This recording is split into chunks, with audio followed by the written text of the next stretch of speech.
मेरा नाम पारुल है। मेरी शादी एक मिडिल क्लास फैमिली में हुई थी।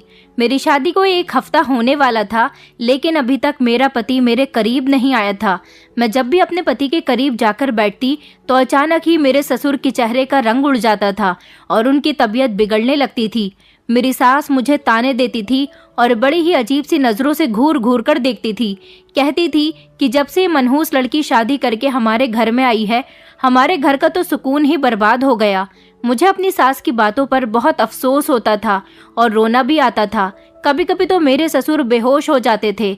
ये पता नहीं चलता था कि मेरे ससुर की तबीयत ही खराब होती है या फिर वो बेहोश होने का नाटक कर रहे हैं।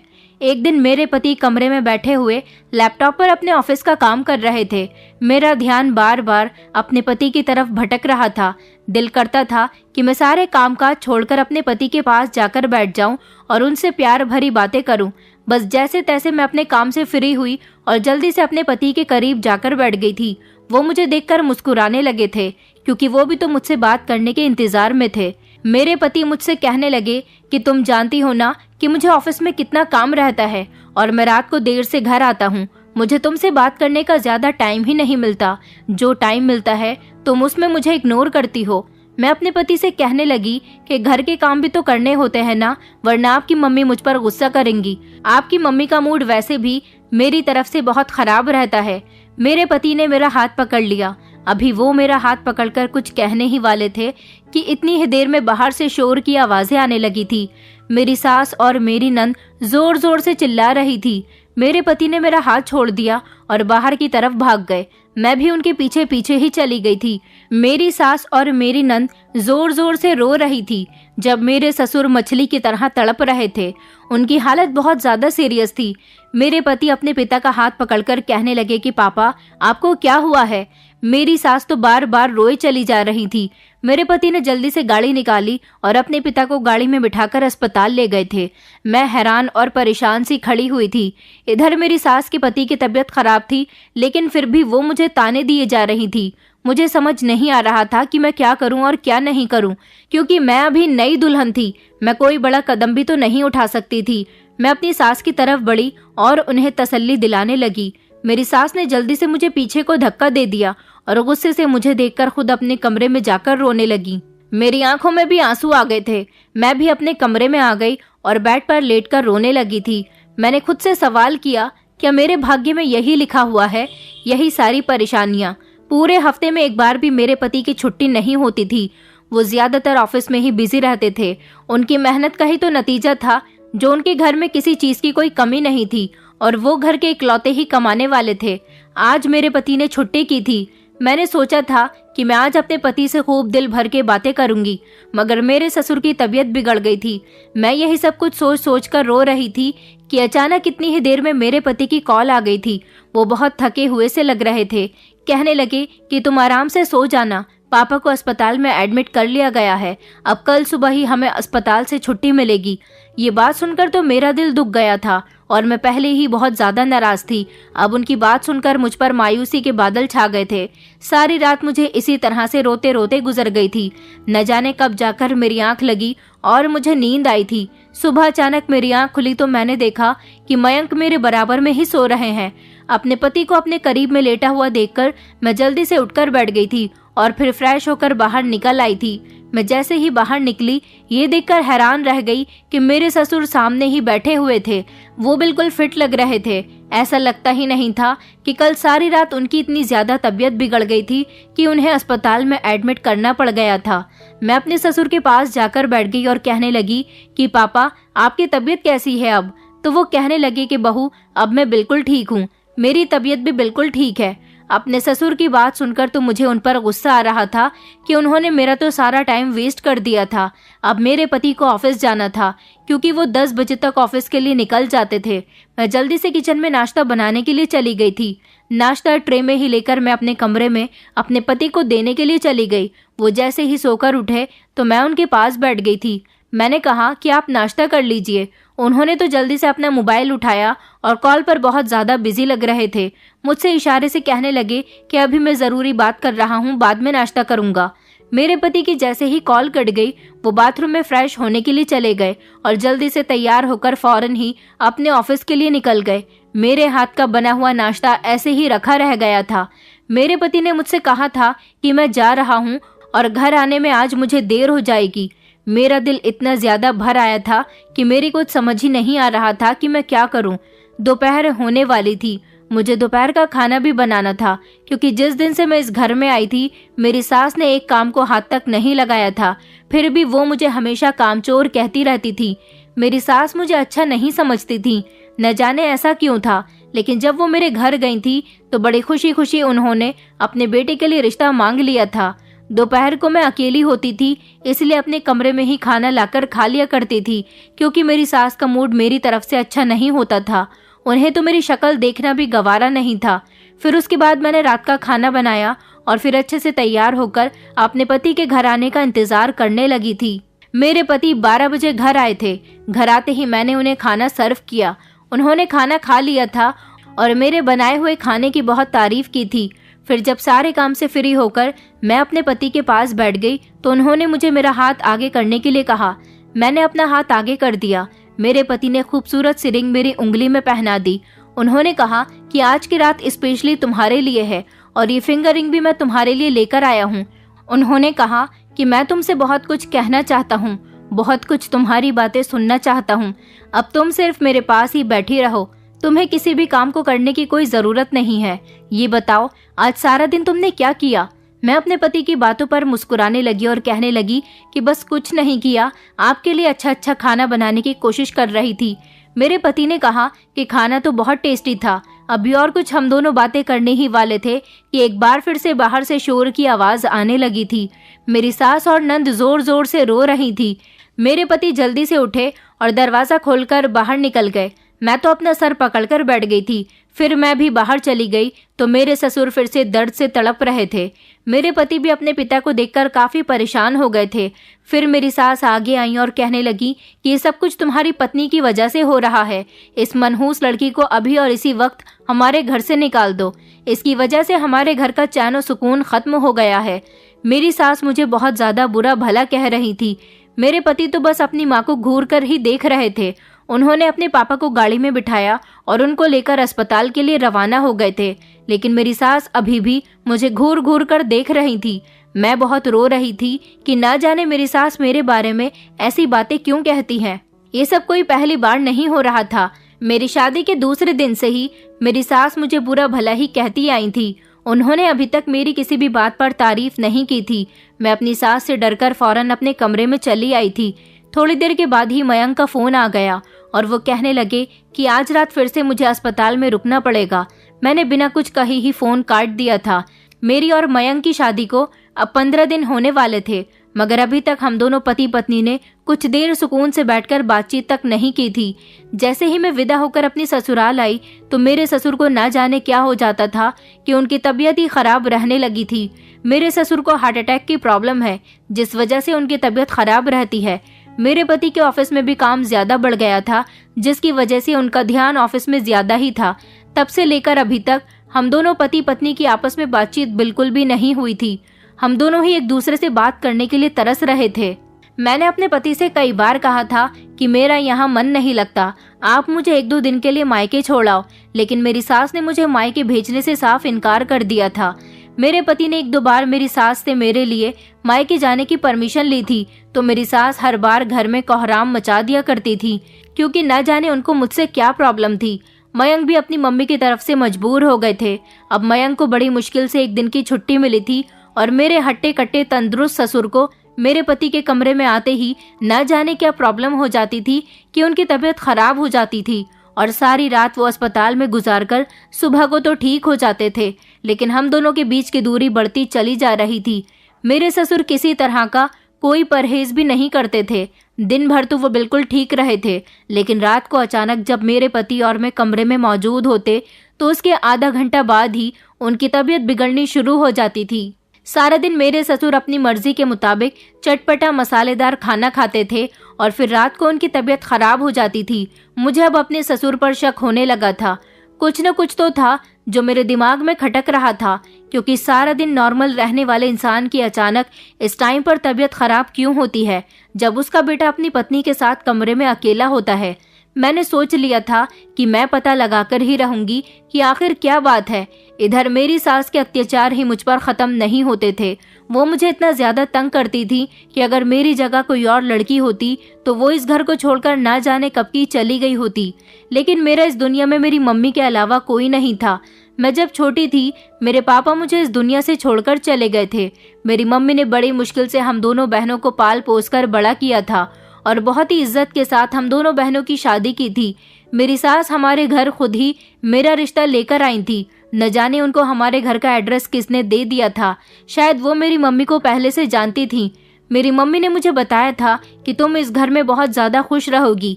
मैं अपनी माँ की बड़ी बेटी थी। मेरी मम्मी का एक बुटीक था और वो इस बुटीक पर काम करके हम दोनों बहनों की परवरिश कर रही थी। मेरी मम्मी ने बहुत उम्मीद और भरोसे के साथ मेरी शादी की थी और मुझे विदा करते समय कहा था कि किसी भी हाल में अपनी मम्मी की इज्जत खराब मत होने देना। ससुराल में जैसे भी हालात हो गुजार लेना। कभी भी हार मानकर वापस मायके मत लौट कर आना। बस यही वजह थी जो मैं अपनी सास की हर बात और हर अत्याचार को बर्दाश्त कर रही थी।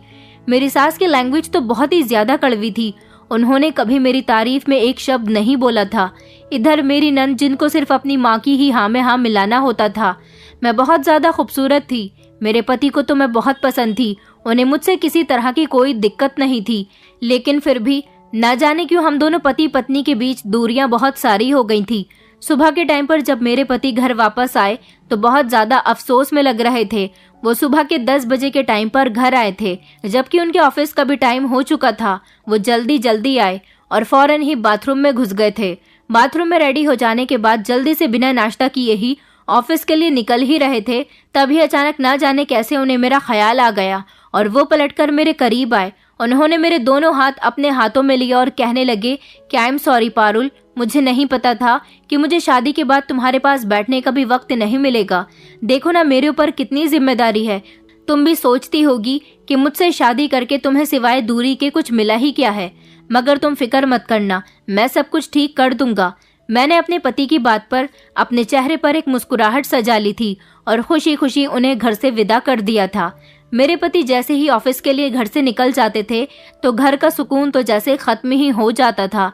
मेरी सास सारा दिन मुझे किसी न किसी बात पर डांटती रहती थी। घर का सारा काम मुझे अकेले को ही करना पड़ता था। मेरी नंद भी महारानियों की तरह मुझ पर हुक्म चलाती थी, जबकि मेरे ससुर भी अपनी दुकान पर चले जाते थे। दिन भर तो मेरे ससुर की तबीयत बिल्कुल ठीक थी और ना ही किसी तरह की कोई उन्हें प्रॉब्लम थी। मेरी सास तो मुझसे दूर दूर ही रहती थी। एक दिन शाम के टाइम पर मैं अपनी सास के कमरे में किसी काम के लिए चली गई तो दरवाजे पर ही अपना नाम उनके मुंह से सुनकर चौंक गई और वहीं पर रुक गई थी। वो मेरे पति से कह रही थी कि तुम्हारी पत्नी के चाल चलन अच्छे नहीं है। वो सारा दिन छत पर बैठी रहती है, घर के काम को तो हाथ तक नहीं लगाती। तुम उसको डिवोर्स देकर घर से निकाल दो। अपनी सास के मुंह से ये बात सुनकर मैं हैरान रह गई थी, क्योंकि वो मेरे पति को मेरे खिलाफ भड़का रही थी। लेकिन इस बार मैंने रोने धोने के बजाय अकल से काम लिया था। मेरी सास ने जल्दी ही मुझे देखकर फोन नीचे रख दिया। वो मेरे पति से फोन पर बात कर रही थी। मैं कहने लगी, मम्मी जी, मुझे आपका हाजमे वाला चूरन चाहिए था। मेरे पेट में बदहजमी हो रही है। मैंने घर का सारा काम कर दिया है, खाना बना दिया है और कपड़े भी धो दिए हैं। मेरी बात सुनकर मेरी सास के होश उड़ गए थे। उनकी ये हालत देखकर मुझे बहुत ही हंसी आई थी। मैं अपनी सास के कमरे से बाहर निकलकर खड़ी हो गई थी। मेरी सास ने कॉल कट नहीं की थी, बस फोन ही नीचे किया था। मेरे पति मेरी सारी बातों को कॉल पर सुन रहे थे। मेरे निकलते ही मेरी सास ने दोबारा से मोबाइल कान पर लगा लिया था और मेरे पति से कहने लगी कि नहीं नहीं बेटा, मैं सच कह रही हूँ, तुम्हारी पत्नी कोई काम नहीं करती। ये तो तुम्हारा फोन देखकर झूठ बोलकर गई है। मैंने अपनी सास की बात को इग्नोर किया और मैं अपने काम में बिजी हो गई थी। मैं किचन में खाना बना रही थी जब शाम के टाइम पर मुझे पड़ोस वाली आंटी की आवाज आने लगी थी। वो हमारे घर में ही आई हुई थी। वो मेरी सास से कुछ घुसुर पुसुर कर रही थी। मैं भी कान लगाकर उनकी बातें सुनने की कोशिश करने लगी थी। मेरी सास पड़ोस वाली आंटी से कह रही थी कि मेरे बेटे की पत्नी बिल्कुल भी अच्छी नहीं है। मैं तो उसे एक दिन भी अपने घर में बर्दाश्त नहीं कर सकती। वो तो मेरा बेटा ही है, जिसकी वजह से तो मैंने उसे थोड़ा बहुत बर्दाश्त किया हुआ है, वरना मैं तो उसे अभी के अभी घर से बाहर निकाल दूं। पड़ोस वाली आंटी कहने लगी कि तुम्हारी बहू इतनी तो अच्छी है, घर के सारे काम करती है। वो अगर तुम्हारे बेटे को पसंद है तो फिर तुम्हें अपनी बहू को इस तरह घर से बाहर निकालने के बारे में सोचना भी नहीं चाहिए। फिर वो दोनों काफी देर तक ना जाने क्या क्या धीरे धीरे बातें करती रही थी। मुझे तो सिर्फ इतना ही समझ आया था। ये तो मैं जानती थी कि मेरी सास मुझसे नफरत करती है, लेकिन क्यों करती है ये आज तक मेरी समझ नहीं आया था। मैं तो खामोशी से अपना काम कर रही थी, लेकिन मेरा ध्यान बार बार उनकी तरफ भटक रहा था कि मेरी सास और ससुर मुझसे आखिर किस चीज का बदला ले रहे हैं, जबकि मेरे सास ससुर हमारे घर खुद ही मेरा रिश्ता मांगने के लिए आए थे और उन्होंने मेरी मम्मी से बहुत जिद की थी कि हमें आपकी बेटी बहुत पसंद है, हम इसे अपनी पलकों पर बिठाकर रखेंगे। लेकिन अब तो ये लोग पलकों पर बिठाना तो बहुत दूर की बात, मुझसे ढंग से बात तक नहीं करते हैं। मैंने तो अभी तक उनकी सेवा में किसी तरह की कोई कमी नहीं की है, फिर भी वो ये सब कुछ क्यों कर रहे हैं। मैं अपने ससुर के कमरे में उन्हें खाना देने के लिए गई तो वो जल्दी से उठकर बैठ गए थे। मैं खाना रखकर लौटने ही लगी थी तो उन्होंने मुझे आवाज देकर रोक लिया और कहने लगे कि पारुल इधर आओ। उन्होंने मुझे अपने पास बैठने के लिए कहा। मैं उनके करीब बैठने के लिए जा ही रही थी और सोच रही थी कि आखिर उन्हें मुझसे क्या काम है। वो मुझे बड़े गौर से देख रहे थे, साथ साथ खाना भी खाते जा रहे थे और मेरे चेहरे को भी देखते देखते न जाने क्या सोच रहे थे। मैंने अपने ससुर से कहा कि क्या हुआ पापा जी, आपकी तबीयत तो ठीक है ना। इतनी ही देर में मेरी सास आ गई और उन्होंने गुस्सा करना शुरू कर दिया। मेरी सास ने जैसे ही मुझे देखा वो गुस्से से चिल्लाने लगी थी। उन्होंने जल्दी से मेरा हाथ पकड़कर मुझे मेरे ससुर के कमरे से बाहर निकाल दिया और कहने लगी कि तुझे किसने कहा था कि तू मेरे पति को खाना देने आए। मैं अपने पति को खाना देने के लिए अभी जिंदा हूँ, मरी नहीं हूँ। जो तुझे मेरे पति का ख्याल रखने की फिक्र हो रही है। मेरी सास मुझ पर इल्जाम लगाने की कोशिश कर रही थी। उन्होंने कहा, क्या तू मेरे पति को अपने चक्कर में फंसाना चाहती है। मैं गर्दन हिलाकर मना कर रही थी कि नहीं मम्मी जी, मैं तो इन्हें अपने पिता समान समझती हूँ, लेकिन मेरी सास ने सारे घर को अपने सर पर उठा लिया था। इतना ज्यादा हंगामा किया था कि आस पड़ोस की औरतें भी देख रही थी। मेरी सास ने सारे लोगों के सामने मेरी बहुत बेइज्जती की थी और सबको बताया था कि मैं अपने ससुर को अपने काबू में करने की कोशिश कर रही हूँ, जबकि मेरे ससुर बिल्कुल खामोश बैठकर खाना खाते रहे थे। उन्हें तो जैसे इस बात से कोई फर्क ही नहीं पड़ रहा था। मुझे अपने ससुर की इस हरकत पर बहुत अफसोस हुआ था। मैं रोती हुई अपने कमरे में चली गई थी और कमरे के दरवाजे को अंदर से बंद करके खूब रोई थी।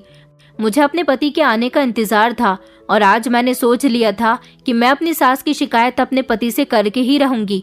हम लोग एक शादी फंक्शन में गए थे।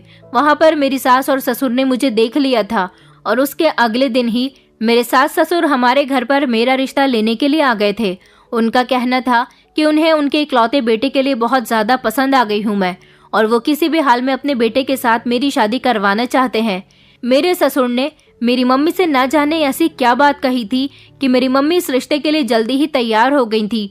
और तो और मेरी मम्मी ने भी जल्द से जल्द मेरी शादी करने का फैसला कर लिया था। इसी तरह से मेरा रिश्ता पूरे 1 महीने में लगा और 1 महीने में सगाई होने के बाद मेरी शादी हो गई थी। मेरे सास ससुर का कहना था कि उन्हें सिर्फ उनकी होने वाली बहू से मतलब है, उन्हें तो दहेज भी नहीं चाहिए। मेरी मम्मी को ये रिश्ता बहुत पसंद आया था, तब जाकर तो मेरी शादी हुई थी। लेकिन मुझे नहीं पता था कि मेरे इतने अच्छे दिखने वाले सास ससुर शादी के बाद मेरे साथ उतना ही बुरा बर्ताव करेंगे। हालांकि मेरा पति बहुत अच्छा था, वो मुझसे बहुत प्यार करते थे। मैं बहुत ज्यादा खूबसूरत थी, वो मेरी खूबसूरती के बहुत ही दीवाने थे। मैं तो पूरी अपनी मम्मी पर ही गई थी। मेरी मम्मी भी देखने में बहुत खूबसूरत थी। मेरी मम्मी के पापा के साथ लव मैरिज हुई थी। उन दोनों की शादी में काफी सारी प्रॉब्लम्स आ गई थी। मेरे मम्मी पापा की शादी बहुत मुश्किल से हुई थी। मेरी मम्मी ने पापा के साथ भागकर उनसे शादी की थी और उनकी शादी के पूरे 5 साल बाद ही मेरे पापा की मौत हो गई थी। शायद भगवान ने उन दोनों के भाग्य में इतना ही साथ लिखा हुआ था। मेरे पापा बहुत अच्छे थे, उनका बिजनेस भी बहुत अच्छा था, उनके घर में किसी चीज की कोई कमी नहीं थी। लेकिन मेरे पापा के मरने के बाद सब कुछ खत्म सा हो गया था, कुछ भी पहले जैसा नहीं रहा था। शायद भगवान की यही मर्जी थी। लेकिन फिर भी मेरी मम्मी ने पापा के मरने के बाद जॉब करना शुरू कर दिया और हम दोनों बहनों की अच्छी तरह से परवरिश की। मेरी छोटी बहन तो पढ़ाई कर रही है। मेरा रिश्ता बहुत जल्दी का था और मेरी मम्मी को पसंद आया था, इसलिए मेरी शादी इतनी जल्दी हो गई, वरना तो अभी मैं और पढ़ाई ही करना चाहती थी। मैं अपनी मम्मी की बात बहुत मानती थी, इसलिए उन्होंने मेरे साथ जैसा किया मैंने खामोशी से होने दिया, क्योंकि मेरी मम्मी भी तो हमेशा मेरा भला ही चाहती है। मैंने नहीं सोचा था कि मेरी शादी हो जाने के बाद मेरे साथ ये सब कुछ भी होगा। शादीशुदा लड़की की आंखों में कितने सारे सपने होते हैं, लेकिन मेरे सारे सपने तो जलकर राख हो चुके थे, क्योंकि मेरे ससुराल का माहौल बिल्कुल भी अच्छा नहीं था। किसी को भी मैं पसंद नहीं थी। अगर मैं अपनी सास और ससुर को पसंद नहीं थी तो वो लोग मेरे घर मेरा रिश्ता लेकर क्यों गए थे? ये सवाल हर बार मेरे दिमाग में आता रहता था, लेकिन मैं क्या करती? मेरा पति तो अपने माता पिता का बहुत सम्मान करता था। मैं उन लोगों से कुछ कह भी तो नहीं सकती थी ना। शादी के अगले दिन से ही मेरी सास ने हंगामा शुरू कर दिया था। मेरी मम्मी का फोन मेरे पास आता है। मैं उन्हें परेशान नहीं होने देना चाहती, क्योंकि उन्होंने मेरी शादी बड़ी ही उम्मीदों के साथ की थी। मैं उनसे कह देती हूँ कि मैं अपनी ससुराल में बहुत खुश हूँ, मुझे किसी चीज की कोई कमी नहीं है, लेकिन यहाँ पर तो सबसे ज्यादा कमी तो खुशी की है। शायद मुझे कोई खुश नहीं देख सकता, तभी तो सब लोग मुझ पर इतने सारे इल्जाम लगाते हैं। और मेरा पति, उनसे तो अभी तक मैं खुलकर बात तक नहीं कर पाई हूँ, उनको ठीक से जान पहचान भी नहीं सकी हूँ। हम दोनों पति पत्नी शादी के बंधन में बंधने के बाद भी एक दूसरे से जुदा जुदा से रहते थे। मेरी इतनी अच्छी दिखने वाली सास, मुझे नहीं पता था कि शादी हो जाने के बाद वो मुझे अपने घर में किसी भी मकाम पर नहीं आने देगी। उधर दूसरी तरफ मेरे ससुर का भी अजीबोगरीब बिहेवियर मुझे हैरत में डाल रहा था। अगले दिन मेरी सास कहीं पर जाने की तैयारी कर रही थी। मेरी नंद भी उन्हीं के साथ जा रही थी, जबकि मेरे ससुर अपने काम पर जा चुके थे। मेरे ससुर एक पुराने इलेक्ट्रीशियन मैकेनिक थे जो इलेक्ट्रॉनिक सामान की सर्विस किया करते थे। उनकी हमारे मोहल्ले में ही एक छोटी सी दुकान थी। मैं घर पर अकेली हो गई थी। शाम होने को आ गई थी, लेकिन मेरी सास अभी तक घर पर नहीं आई थी। ना तो वो मुझे बताकर गई थी कि वो कहाँ जा रही हैं, और ना ही मैंने उनसे पूछना अच्छा समझा था। मैं घर में अकेली थी जब अचानक दरवाज़ा बजना शुरू हो गया। मैंने दरवाज़ा खोल कर देखा तो मेरे ससुर सामने ही खड़े हुए थे। वो डेली शाम के 6 बजे तक ही घर पर आते थे। इधर मेरे पति 2 दिन से घर नहीं आ रहे थे, क्योंकि वो ओवर टाइम कर रहे थे, तो वहीं ऑफिस में ही उनको रूम दे दिया गया था। वो ऑफिस में ही रुके हुए थे। आज अपने ससुर को इस तरह देखकर मैं हैरान रह गई थी। मैंने अपने ससुर से कहा, क्या हुआ है पापा जी, आपकी तबीयत तो ठीक है ना? उन्होंने जल्दी से हाँ करते हुए सर हिला दिया और मुझे पानी लाने को कहने लगे। वो मुझसे कहने लगे कि पारुल, थोड़ी देर के लिए मेरे पास बैठ जाओ, तुम घर के कितने काम करती हो, थक जाती होगी। मुझे अपने ससुर की इस फरमाइश पर शक हुआ था। मैं चुप करके अपने ससुर के सामने जाकर खड़ी हो गई थी। वो मुझे देखकर कहने लगे कि तुम जानती हो ना कि तुम कितनी खूबसूरत हो। तुम इतनी खूबसूरत हो कि कोई भी तुम्हारा दीवाना हो जाए। जो तुम्हें एक बार देख ले वो तुम्हें बार बार देखता रह जाए और अपने होश खो बैठे। मैंने भी जब तुम्हें पहली बार देखा था तो मैं तुम्हारा दीवाना हो गया था। अपने ससुर की ये बात सुनकर मैं हैरान रह गई थी। मुझे अब अपने ससुर पर शक होने लगा था। वो मुझसे कहने लगे कि तुम इतनी खूबसूरती लेकर कहाँ जाओगी? इतनी ही देर में अचानक दरवाजा खुला और घर के अंदर मेरी सास आ चुकी थी। मैं तो अपनी सास को देखकर चौंक गई थी, क्योंकि अब मैं समझ गई थी कि अब घर में एक नया हंगामा शुरू होने वाला है और सारे ही इल्जाम मुझ पर लगाए जाएंगे। मेरे ससुर तो अपनी पत्नी को देखकर घबराकर बैठे से उठकर खड़े हो गए थे और बड़ी खामोशी के साथ कमरे में चले गए थे। वो मेरी सास से बहुत ही डरते थे। मुझे देखकर मेरी सास का पारा हाई हो गया था। वो अपने पति के पीछे ही चली गई थी और वो चीख चीख कर कह रही थी कि मैं इस मनहूस को अब घर में 1 मिनट भी नहीं रहने देना चाहती।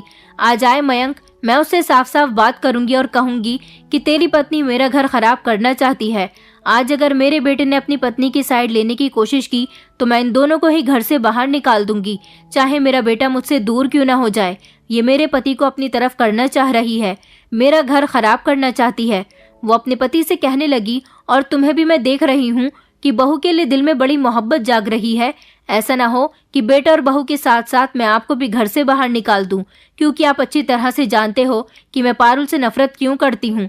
अपनी सास की बातें सुनकर मैं खबरदार हो गई थी, लेकिन मेरे ससुर जो मुझसे बातें कर रहे थे वो भी मुझे कुछ अजीब लग रही थी। इस घर में क्या हो रहा था? मेरे ऊपर क्यों इतने इल्जाम लगाए जा रहे थे? मेरी तो कुछ समझ नहीं आ रहा था। अब मुझे सिर्फ अपने पति के घर आने का इंतजार था, क्योंकि मैं भी अपनी सास की शिकायत उनसे करने वाली थी। मेरे पति को तो सिर्फ अपने काम की फिक्र थी, उन्हें मेरी कोई परवाह नहीं थी। अपने काम की वजह से वो मुझे बिल्कुल भूल गए थे। वो तो अब रात को भी घर नहीं आने लगे थे। मुझे अब कमरे में अकेला ही सोना पड़ रहा था। मैं जानना चाहती थी कि मेरे सास ससुर मेरे साथ ये सब कुछ क्यों कर रहे हैं। वो मुझे मेरे पति से क्यों दूर करना चाहते हैं। आज 3 दिन बाद मेरे पति रात के 2 बजे घर पर आए थे। मेरे पति मुझे देखकर बहुत खुश हो रहे थे। उन्होंने कहा कि तुम्हारे लिए एक सरप्राइज है। मुझे 2 दिन की छुट्टी मिली है और मैं अपने ये 2 दिन तुम्हारे साथ ही गुजारना चाहता हूँ। अपने पति की ये बात सुनकर मुझे कोई खास खुशी नहीं हुई थी। मेरे मूड को देखकर मेरे पति भी समझ गए थे कि मैं अब उनसे खफा हूँ। मैं जैसे ही कमरे में आई और मैंने दरवाजा बंद किया तो मैं जानती थी कि थोड़ी ही देर गुजरेगी कि बाहर से शोर की आवाज आने लगेगी, क्योंकि जब से मेरे पति घर में नहीं थे मेरे ससुर की तबीयत बिल्कुल ठीक चल रही थी। थोड़ी ही देर गुजरी थी कि वैसा ही हुआ जैसा मैं सोच रही थी। मेरे पति नहा धोकर फ्रेश होने के बाद मेरे करीब आकर बैठकर मुझसे बातें करने की कोशिश ही कर रहे थे, लेकिन तभी अचानक बाहर से शोर शराबे की आवाज आने लगी। मेरे पति ने माफी मांगती हुई नजरों से मेरी तरफ देखा था। मैंने अपने पति से कहा कि आप जा सकते हो। मुझे पता है कि आपसे शादी करना मेरे लिए एक बहुत बड़ी सजा है। मेरे पति मेरी बात पर शर्मिंदा हुए थे।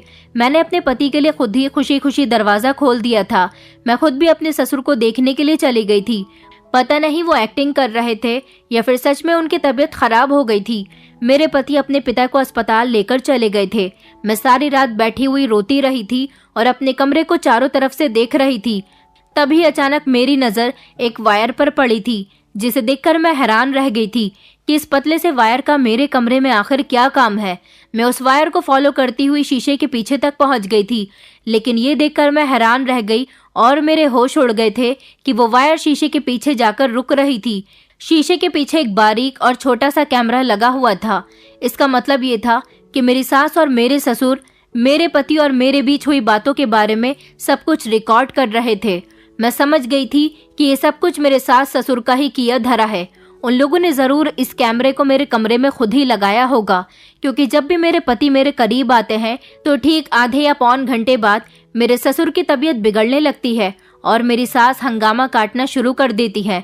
आज मुझे अपने पति के आने का इंतजार था और आज मैंने फैसला कर लिया था कि मैं अपनी सास ससुर का ये राज खोलकर ही रहूंगी और जानकर ही रहूंगी कि वो इतने अत्याचार मेरे साथ क्यों कर रही है। आखिर मैंने उनका क्या बिगाड़ा है। मैंने तो फिर लव मैरिज भी नहीं की और ना ही मैंने उनके बेटे को अपने प्यार के जाल में फंसाया था, जबकि वो खुद ही मेरे घर वालों से मेरा रिश्ता मांगकर इज्जत के साथ मुझे घर में लेकर आई थी। मैंने फौरन ही इस कैमरे का कनेक्शन बंद कर दिया था और अपने पति के घर आते ही उन्हें ये सब कुछ दिखा दिया था। मेरे पति सुबह के टाइम पर घर आए थे। मैं जाग रही थी। मैंने अपने पति से कहा कि मैं अब और इस घर में नहीं रह सकती। मैं आपके इस घर को छोड़कर जा रही हूँ। मेरे पति तो चौंक गए थे, क्योंकि इस घर में मेरा अपना कोई भी नहीं है। अगर आपकी मम्मी को मुझसे प्रॉब्लम है तो मैं खामोशी से इस घर से निकल जाती हूँ, लेकिन आप ये समझ लेना कि मेरी जगह आपकी बहन के साथ भी ये सब कुछ हो सकता है, क्योंकि मैंने आपके माता पिता का कुछ नहीं बिगाड़ा। उन लोगों ने जबरदस्ती ही मुझे तंग किया है, लेकिन मैं फिर भी इस घर में बर्दाश्त करके रह रही हूँ। मुझे इस घर में अपने सास ससुर से कोई सम्मान नहीं मिल सका है और ना ही अपने पति से कोई प्यार मिला है। मैं इस घर में एक टीन के डब्बे की जैसी हूँ, जिसे एक तरफ को इस्तेमाल करने के बाद कूड़े में फेंक दिया जाता है। मेरी इस घर में कोई इज्जत नहीं है। मैं इस घर में नहीं रह सकती। मेरे पति के तो मेरी बात सुनकर होश उड़ गए थे। वो कंफ्यूज हो गए थे कि मैं क्या कह रही हूँ। मेरी सास को सब आवाज आ रही थी, क्योंकि मैं जोर जोर से बोल रही थी। मैंने जल्दी से अपना सामान पैक किया। मेरे पति मुझे रोकने की बहुत कोशिश कर रहे थे। मैंने अपनी सास से कहा था कि जैसा आपने मेरे साथ किया है वैसा ही भगवान आपकी बेटी के साथ भी करेगा। ये सब कुछ कहकर मैं अपने मायके चली आई थी। मेरे पति ने मुझे रोकने की बहुत कोशिश की थी, लेकिन मैंने उनकी कोई बात नहीं सुनी थी।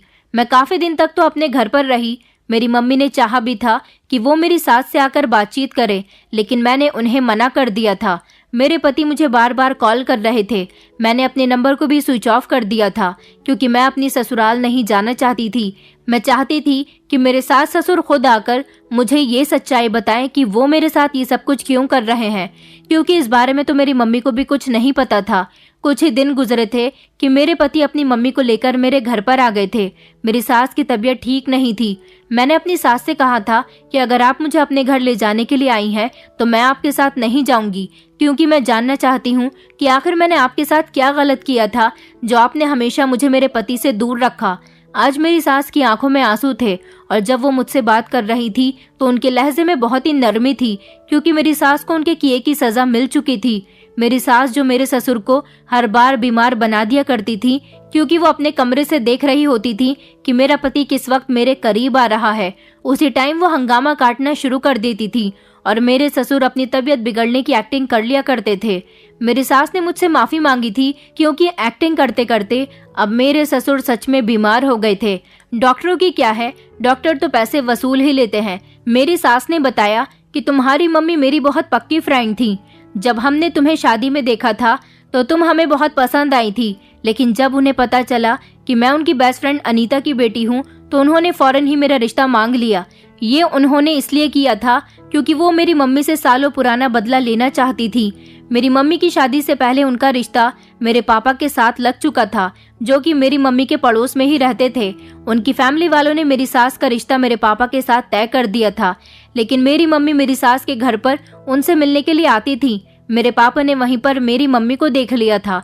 जब मेरे पापा को पता चला कि उनकी फैमिली वालों ने मेरी सास के साथ उनका रिश्ता तय कर दिया है, तो उन्होंने मेरी मम्मी को भगा ले जाने का प्रोग्राम बनाया था, क्योंकि मेरे मम्मी पापा ऑलरेडी एक दूसरे से प्यार करते थे। उन दोनों का अफेयर चल रहा था। ये बात मेरी सास को नहीं पता थी। मेरी सास का रिश्ता जब मेरे पापा के साथ हो गया तो मेरी सास भी मेरे पापा से मोहब्बत करने लगी थी, लेकिन लास्ट मोमेंट पर मेरे पापा मम्मी को भगा कर ले गए थे। इस तरह उन दोनों की शादी कर दी थी। मेरी सास को लगा था कि मेरी मम्मी ने उनको धोखा दिया और उनके होने वाले पति के साथ खुद शादी कर ली। मेरी सास के दिल में मेरी मम्मी के लिए न जाने कब से बदले की आग जाग रही थी। फिर मेरी सास की शादी मेरे ससुर के साथ हो गई। उनकी जिंदगी मेरे ससुर के साथ अच्छी तो गुजर रही थी, लेकिन उनके दिल में मोहब्बत हमेशा मेरे पापा के लिए ही थी, क्योंकि मेरे पापा बिजनेसमैन थे। मेरे पापा ने अपनी फैमिली से सारे रिश्ते नाते खत्म कर दिए थे और उन्होंने अपनी पत्नी के साथ अलग दुनिया बसा ली थी। फिर मेरी सास की शादी मेरे ससुर के साथ हो गई। जब मेरी सास ने मुझे देखा तो उन्होंने प्लान बनाया कि वो मेरी मम्मी से सालों पुराना बदला ले लेंगी। उन्होंने जब मेरी मम्मी को देखा तो मेरी मम्मी ने भी मेरी सास से माफी मांगी थी। मेरी सास ने इस बात का फायदा उठाया और मेरी मम्मी से कहा कि हम दोनों की दोस्ती इस तरह से कायम हो जाएगी, तुम अपनी बेटी की शादी मेरे बेटे के साथ कर दो। मेरी मम्मी को लगा कि उनके दोस्त ने उन्हें माफ कर दिया, इसीलिए मेरी मम्मी ने मेरी शादी मयंक के साथ करवा दी थी। लेकिन मेरी सास तो मुझे मेरे पति के करीब ही नहीं आने देना चाहती थी। उन्हें मेरे कमरे की हर रिपोर्ट मिलती रहे, इसलिए उन्होंने मेरे कमरे में कैमरा लगा दिया था। उनका मकसद था कि वो मुझे तंग करें और मेरा पति मुझसे दूरियां बनाए, फिर मैं खुद ही इस घर को छोड़कर चली जाऊं। इस तरह से मेरी मम्मी को बहुत दुख पहुंचे और उन्हें एहसास हो कि किसी का दिल दुखाना क्या होता है। ये पुरानी कहानी मेरी सास ने मुझे बताई थी, लेकिन मैंने सब कुछ बर्दाश्त किया था। भगवान ने उसी का सिला दिया था कि मेरे ससुर को बीमार कर दिया था। मेरी सास अपने पति को खोना नहीं चाहती थी। मेरे ससुर से वो जैसा कहती थी वो बेचारे वैसा ही कर लिया करते थे। यही वजह थी कि अब मेरी सास को एहसास हो गया था कि उन्होंने बदला लेने की वजह से मेरी शादीशुदा जिंदगी को खराब कर दिया था। मैंने अपनी सास को माफ कर दिया था। मेरी मम्मी ने भी उनसे माफी मांगी थी, लेकिन कहा था कि आपने मेरी बेटी के साथ अच्छा नहीं किया। अगर आपको मुझसे बदला लेना था तो मेरे साथ ही कुछ गलत कर देती, लेकिन मेरी बेटी के साथ जो किया वो अच्छा नहीं किया। मेरी सास ने मेरी मम्मी से माफी मांग ली थी। इसी तरह से मेरी सास मुझे घर ले आई। मेरे ससुर कुछ दिनों बाद ठीक हो गए थे। फिर मेरी सास ने वो हरकतें करना भी छोड़ दी जो वो कर रही थी, क्योंकि वो डर गई थी विधवा होने से। उन्हें डर हो गया था कि उनके किए की सजा कहीं उनके पति को न मिल जाए। बस इसी वजह से मेरी सास सुधर गई और अब उनका बिहेवियर मेरे साथ बहुत अच्छा हो गया। कभी कभी हम किसी से बदला लेने के लिए किसी बेकसूर को ही अपने बदले का हिस्सा बना लेते हैं और उसकी हंसती बसती जिंदगी को उजाड़ देते हैं। मैं अपने पति के साथ बहुत खुश हूँ और मेरी जिंदगी अब अपने परिवार के साथ बहुत अच्छी गुजर रही है। दोस्तों, उम्मीद करती हूँ आपको हमारी कहानी पसंद आई होगी।